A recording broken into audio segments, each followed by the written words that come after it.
क्या सिर्फ वॉकिंग करने से वेट लॉस होगा? The answer is yes. लेकिन एक बात का हमेशा याद रखना गाइस कि वेट लॉस और फैट लॉस जो है ये दो अलग चीजें हैं।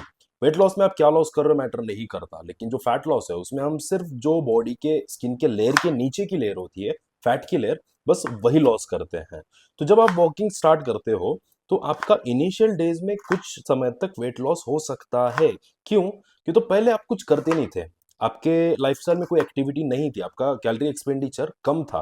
लेकिन अब आप कुछ करने लगे हो, कुछ एक्टिविटी करना आपने स्टार्ट किया है, इस वजह से आपका जो कैलोरी एक्सपेंडिचर है वो बढ़ गया है, जिस वजह से थोड़ा सा हल्का फुल्का वेट लॉस होगा। लेकिन वेट लॉस में क्या होता है, अक्सर आपका जो वाटर वेट है वही लॉस होगा, और जो बॉडी में ग्लाइकोजन स्टोर होता है, जो आप खाना खा के जो ग्लाइकोजन आपकी बॉडी में स्टोर होता है इनिशियल डेज में, बस वही डिप्लीट होगा, और वो कम होने की वजह से आपको आपके वेट में चेंजेस दिखेंगे। लेकिन अगर आपको प्रॉपर फैट लॉस करना है तो आपको अपने रूटीन में कम से कम हफ्ते में से 3 से 4 बार वेट ट्रेनिंग ऐड करनी होगी।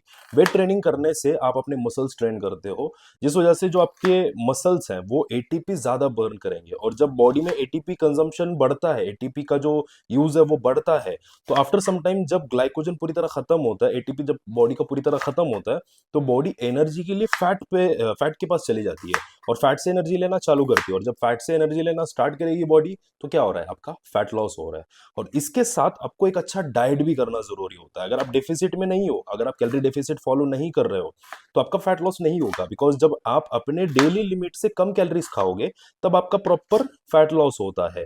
तो आपको कैलोरी डेफिसिट फॉलो करना है, और इस बात का हमेशा ध्यान रखना है कि आप एक हाई प्रोटीन डाइट कर रहे हो, आपके डाइट में आपको प्रोटीन की क्वांटिटी ज्यादा रखनी है। अब ये सारी चीजों को आप कंबाइन कैसे करोगे? सबसे पहले जब आप जिम जाओगे तो आपको स्ट्रेंथ ट्रेनिंग करना है।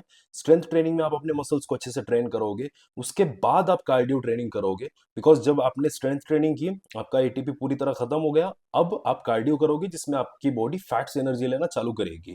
फिर आप डाइट पर ध्यान दोगे, डाइट को आपको हमेशा डेफिसिट में मेंटेन करके रखना है, जिसके लिए आप जो है अपने कैलोरीज काउंट करोगे, अपने फूड को मेजर करोगे, जिससे आप आराम से एक अच्छा डेफिसिट अचीव कर सकते हो। 200 से 300 कैलोरी का deficit is more than enough. उसके बाद आप एक हाई प्रोटीन डाइट लोगे, अपने डाइट में प्रोटीन की क्वांटिटी बढ़ाओगे, आप हर मील में प्रोटीन लोगे। जब ये सारी चीजें आप कंबाइन करके करना चालू करोगे तब होगा आपका प्रॉपर फैट लॉस। अगर इस वीडियो से आपको कुछ नया सीखने मिला है तो इस वीडियो को लाइक करो, शेयर करो अपने दोस्तों के साथ, और मुझे फॉलो करना मत भूलना।